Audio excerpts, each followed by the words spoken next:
some of the keys to successful relationship management of the partners. So the first is related to the seesaw there, the power imbalances. And if you can't read, it says, well, it was only an idea. So one of the key principles that we institutionalize is equity. The principles of equity of each organization, no matter how high you're hitting or really what your financial investment might be, that there's an importance recognized for the roles that you have and that you have equal voice. It's not equality, it's equity. There's a subtle difference between the two, but fundamentally, if you don't have that, you start to lose respect at some point in time in the partnership. So the second one, talking about hidden agendas. Of course, this never happens to any of us, right? So how do you really help pull away that mask that ensures this essence of transparency? Again, one of the softer skills on feeling comfortable with the team that you're building and sharing your own information, and also asking them for theirs. Because without that, you're not going to develop this sense of trust. And as we all know that have done this, without that, again, you're going to only be so effective in doing the partnership that you would originally set out to do with your colleagues.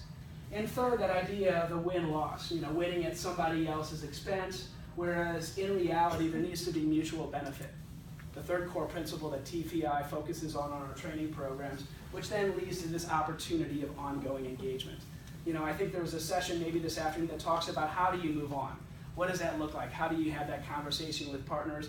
As Raj just mentioned there, the partnership that they were just doing, that they said they decided to move on, was in relation to, I think, the USA DevX Impact site that was built up in partnership about 5 or 6 years ago, which is now graduated because really it's been institutionalized and the objectives have been reached.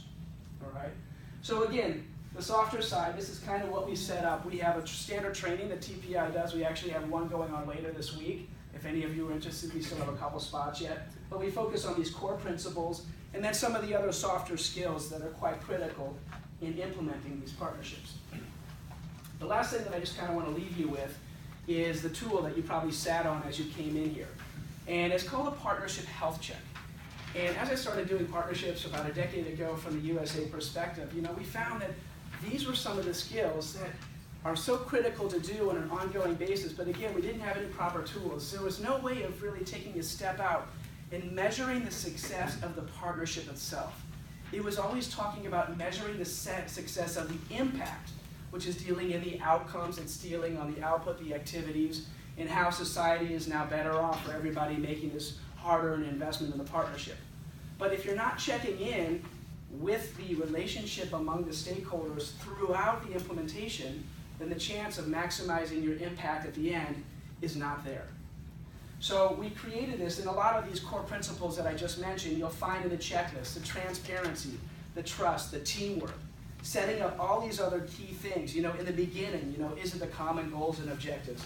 Are the resources there? Have we clarified the roles and responsibilities? Yeah, we can do all that.